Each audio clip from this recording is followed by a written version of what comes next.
3D Ketubahs is one way of adding dimensionality, and it involves handwork after the fact.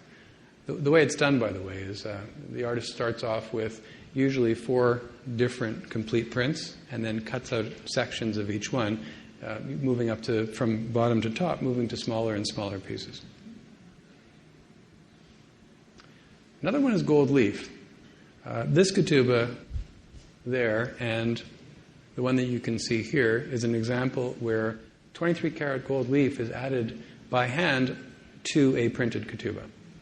And again, what it does is provides some handwork combined with a print to give a particularly unique and stunning image. Okay, so we've talked about buying ketubahs in museums. Now we're going to talk about the thing that is one of the newest things that we're doing, and frankly, one of the most exciting ones. We've had a relationship with the Jewish Museum in New York for a number of years. Last summer, they contacted us, and they said, we were wondering if you would be able to produce reproductions of some of the ketubahs from our permanent collection. So after reflecting for about a second,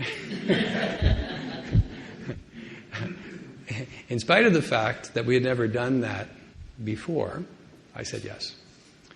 And last January, we launched the museum collection with 9 ketubah designs, primarily from Europe, Italy, Germany, and with one exception of a ketubah from Shanghai.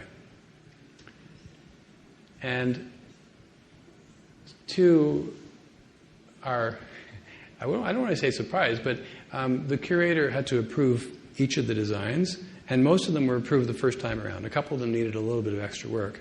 And this was in spite of the fact that we did not have access to the originals. We needed to, in this case, they would not release the originals to us, and so we needed to color correct them based on the high-quality slides that they provided. And we also had a little book of ketubahs that the museum had put out. I'm going to show you some of these because they're just stunning.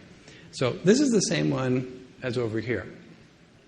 This is the way it looks in the original, with the original text. This is the way it looks with a contemporary text inserted. And I'm going to pass these around so that you can see for yourselves an example of a different ketubah. That here, this one is the original, and this one is the one with the new text. So you can feel free to pass around and have a look.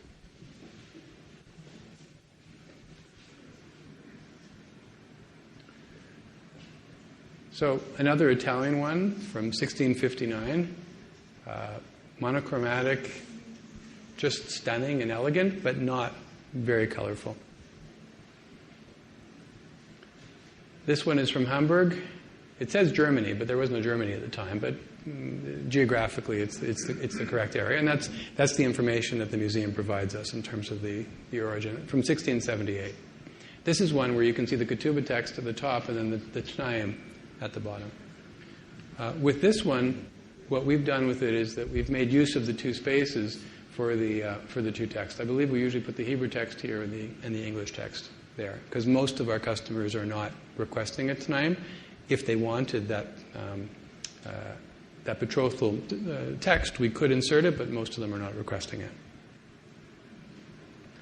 This is the one from Shanghai, with the original text, mostly in Chinese.